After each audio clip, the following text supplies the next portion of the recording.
Buenas noches. San Juan de Marcona es un distrito minero, pesquero, ubicado al sur del Perú, en Nazca, muy cerca de la frontera con Arequipa. Para mí es un paraíso. Tiene playas desoladas, amplias, grandes acantilados y formaciones rocosas impresionantes. Pero además una gran biodiversidad. Es quizá el lugar que tiene la mayor cantidad de la flora y fauna más representativa de la costa del Perú. Y nosotros llegamos ahí porque nos contaron que un grupo de pescadores artesanales había decidido conservar sus especies marinas y evitar la desaparición de algunas que estaban en riesgo. Y así fue que conocimos a Graciano, más conocido como Chicho. Él es un buzo artesanal de Marcona y nos contó que hace algunos años los erizos rojos, esos deliciosos, los comestibles, estuvieron a punto de desaparecer. Ellos mismos eran los depredadores de esta especie, y esto, sumado a un fuerte fenómeno del Niño, dejó a los erizos al borde de la extinción.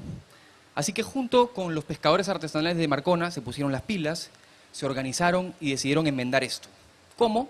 Pues construyeron bancos naturales de erizos, se autoimpusieron una veda para dejarlos crecer y buscaron otras formas de obtener sus ganancias, como por ejemplo la recolección de algas que varaban en las orillas del mar. Fueron súper rigurosos con las vedas. Incluso cuando estuvimos ahí, llegó un bote de Arequipa a sacar erizos y ellos se los decomisaron todos. El hecho de que los hayan dejado crecer por 10 años permitió que ahora los pescadores artesanales de Marcona puedan aprovechar sosteniblemente los erizos rojos y mejorar sus economías. Ellos, además, es importante mencionarlo, trabajan contiguamente a dos áreas naturales protegidas muy hermosas: la Reserva Nacional San Fernando y Punta San Juan, lugares donde abundan los guanayes, los piqueros, muchísimos lobos de mar y sobre todo una gran colonia de pingüinos de Humboldt. Si uno tiene un poco de paciencia, va una tarde a Punta San Juan y puede disfrutar el espectáculo de ver regresar del mar a los pingüinos rumbo a sus nidos. Los pescadores artesanales valoran mucho sus áreas naturales protegidas y las quieren conservar. Historias como estas son las que buscamos nosotros con Ambiente B. Somos un programa de televisión del Ministerio del Ambiente, pero que huimos del formato institucional. Más bien tratamos de llegar a muchísima gente para difundir contenidos medioambientales de los cuales ya no podemos huir, ya los tenemos al frente. Eso nos ha llevado a muchos lugares.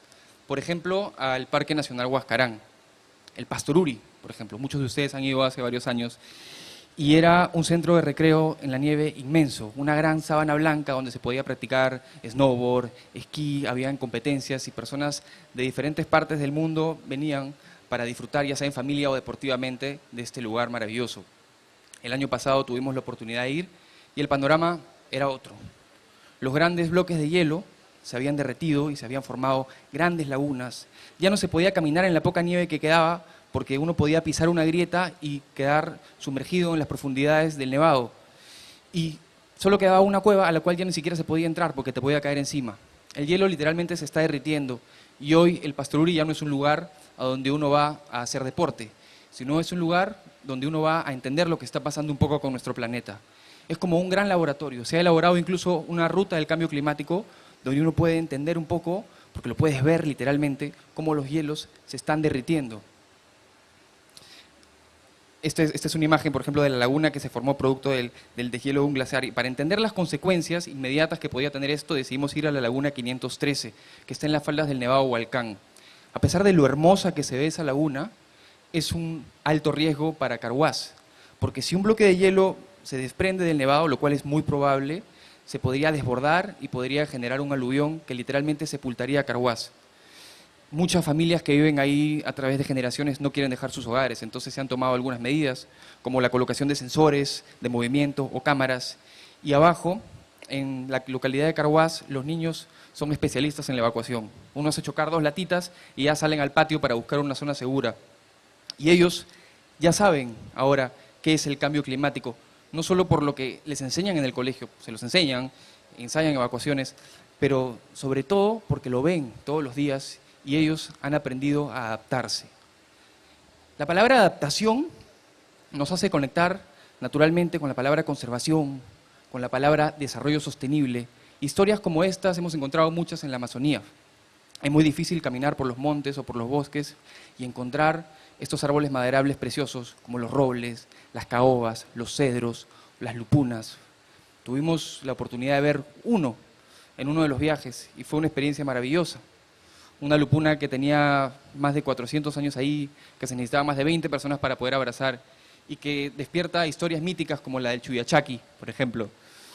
Pero estas especies cada vez son más difíciles de ver. La minería ilegal, la tala ilegal están depredando la Amazonía.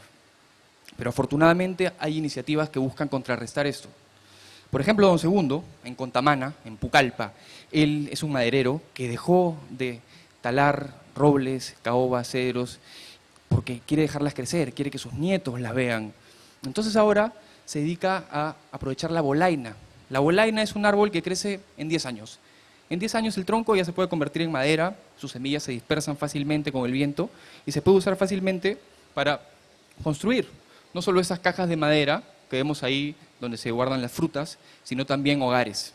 Y dicho sea de paso, es una madera tan barata que personas de escasos recursos pueden construir hogares dignos donde pueden abrigarse y protegerse de la lluvia, del frío, del viento. En estas casas como las que vemos en un asentamiento humano en Pucallpa. Pero también las hay en Lima, en Villa El Salvador, por ejemplo, hay un lugar muy amplio donde venden bolaina. Entonces, hay amenazas, sí, pero hay iniciativas como la de los pescadores artesanales de San Juan de Marcona o como la de Don Segundo que buscan inspirarnos y contrarrestar esto.